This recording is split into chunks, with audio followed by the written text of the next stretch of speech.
Hi hello வணக்கம் welcome back to our channel. நம்ம இந்த வீடியோவில் பார்க்க போகிறோம் அப்படின்னு பார்த்தீங்கன்னா டக் லைஃப் மூவி ரிவ்யூ இதை பார்க்க போகிறோமா அங்கே வீடியோக்குள்ளே போகலாம். இந்த மூவி வந்து டேரக்ட் பண்ணியிருக்கா அப்படின்னு பார்த்தீங்கன்னா மணிரத்னம் அவங்க வந்து டேரக்ட் பண்ணியிருக்காங்கன்னு சொல்லி தெரிஞ்சுக்கோங்க. அப்படியே மூவியோட ஸ்டோரி லைட்டாக பார்த்துடலாம். மூவியோட ஸ்டோரி எப்படி ஸ்டார்ட் ஆகும் அப்படின்னு பார்த்தீங்கன்னா 1996 காலகட்டத்தில் தான் வந்து ஃபுல்லாக நடந்துகிட்டு இருக்க மாதிரி தான் ஸ்டார்ட் பண்ணுவாங்க. கமல்ஹாசன் அவங்க வந்து ஒரு நல்ல கேங்ஸ்டராக வந்து டெல்லியில் வந்துட்டு இருப்பாங்க. அப்படி இருக்க கட்டத்தில் வந்து போலீஸ் வந்து ஒரு ஷூட் அவுட் நடத்துவாங்க. அதில் வந்து எஸ்டிஆர் அவங்க அப்பா வந்து இறந்துருவார். எஸ்டிஆர் அவங்களோட தங்கச்சியுமே காணாமல் போயிடுவாங்க. ஸோ வந்து கமல்ஹாசன் அவங்க வந்து எஸ்டிஆரை தத்தெடுத்து தன்னோட சொந்த பிள்ளை மாதிரி வளர்த்துட்டு வருவாங்க. இவருக்கு வந்து ஒரு வாக்குறுதியும் கொடுத்துருப்பாங்க, தங்கச்சியை வந்து காப்பாற்றி கொடுக்குறதா சொல்லிட்டு. அதை பண்ணாரா இல்லையா அப்படின்னு சொல்லி நீங்கள் மூவியை பார்த்து தெரிஞ்சுக்கோங்க. மூவியில் ஒரு ட்விஸ்ட் என்ன ஆகும் அப்படின்னு பார்த்தீங்கன்னா, சொந்த பிள்ளையை வளர்த்த இவரே வந்து தன்னோட அப்பாவுக்கு எதிராக வந்து 2 பேருமே மோதிக்கிற மாதிரி ஒரு சீன்ஸ் வச்சுருப்பாங்க. ஸோ அதெல்லாம் என்ன ஆச்சு ஏதாச்சு அப்படின்னு சொல்லிட்டு நீங்கள் மூவியை பார்த்து தெரிஞ்சுக்கோங்க.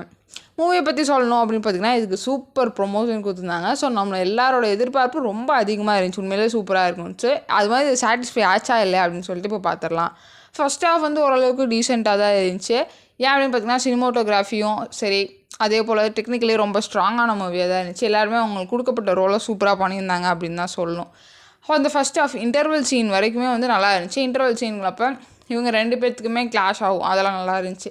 இன்டர்வல் முடிஞ்சு செகண்ட் ஹாஃப் பார்த்தீங்க அப்படின்னு பார்த்தீங்கன்னா அப்படியே ஃபுல்லாக டவுன் ஆகிடுச்சு அப்படின்னு தான் சொல்லணும்.